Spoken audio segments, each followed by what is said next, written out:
प्रथम श्लोक में लिखते हैं वेद व्यास जी, सच्चिदानंद रूपाय, भगवान का बड़ा सुंदर वर्णन करते हैं आज कि भगवान बाल कृष्ण की छवि का रूप कर रहे हैं। देखिए कितना सुंदर रूप कर रहे हैं। सच्चिदानंद रूपाय विश्वोत्पत्त्यादि हेतवे, प्रथम स्वरूप में बता रहे हैं सत चित आनंद, सत घन आनंद घन और चितो सत चित आनंद घन, तीन प्रकार के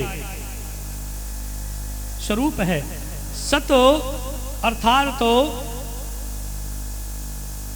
हमारे नेत्रों से जो हम देखते हैं, हमारे सामने जो दिव्य दृष्टि दिखाई दे वो सत्य होगी या असत्य, किसको जो भी आप देखोगे वो सत्य स्वरूप में ही देख पाओगे।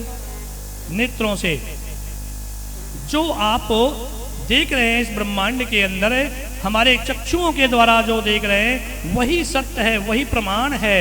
सत्य चित्त, चित्त क्या है? हमारे मन के अंदर विराजमान और आनंद स्वरूप है। भगवान का आनंद कैसा है?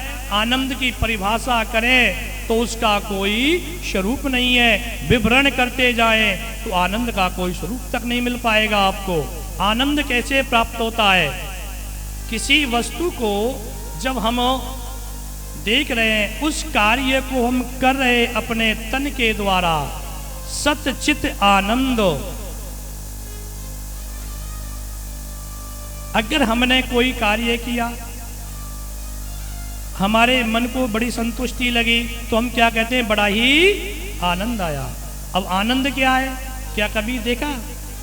कभी किसी ने देखा आनंद का कैसा स्वरूप है? नहीं देखा।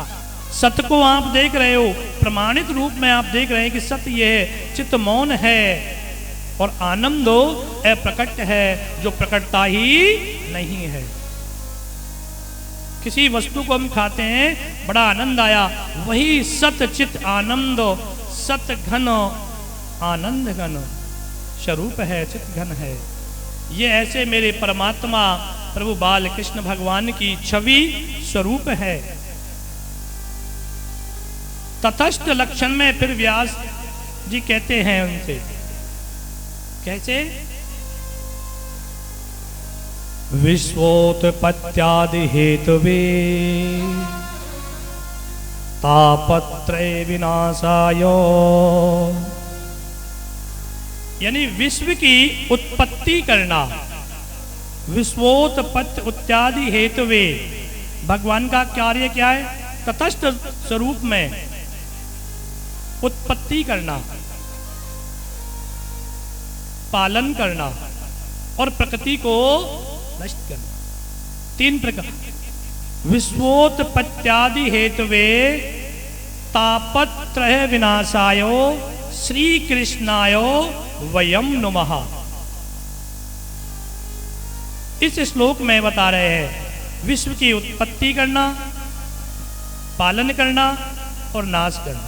ये भगवान का तटस्थ रूप में कहते हैं कि तापत्रय विनाशाय। तीन प्रकार के ताप। कितने प्रकार के ताप होते हैं? तीन प्रकार के ताप बताए। कौन कौन से ताप होते हैं? तीन प्रकार के ताप कौन कौन से होते हैं? आदि दैविक, आदि भौतिक और आध्यात्मिक।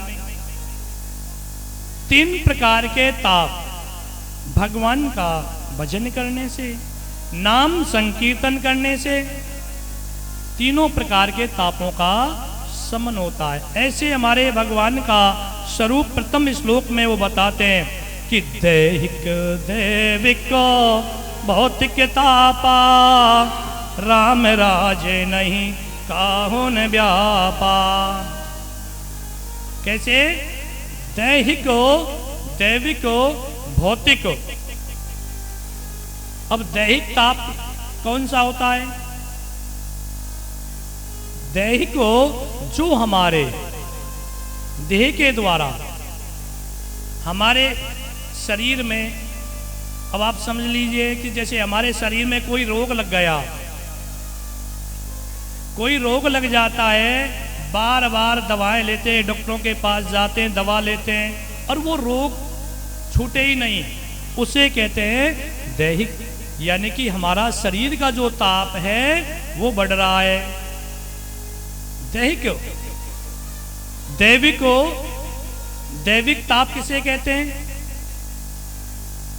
जो भगवान के द्वारा, देवताओं के द्वारा जो ताप दिया जाता है, वो ताप कैसे होता है? उस ताप को हम कहते हैं, कहीं पर बड़ी भारी बारिश आ जाती है, बाढ़ आ जाती है और उस बाढ़ में गांव की गांव सारा की सारा बह जाता है, वो दैविक ताप है। और भौतिक, हम कहीं मान लीजिए हम अकेले चल रहे हैं जंगल में, हिंसक पशु आकर के आक्रमण कर देता है, उसके द्वारा जो हमें कष्ट होता है, उस समय हमें भय होता है। भूत पिशाच आदि अगर कोई आ जाए उससे भी भ्रमित हो जाता है, वो भौतिक ताप है।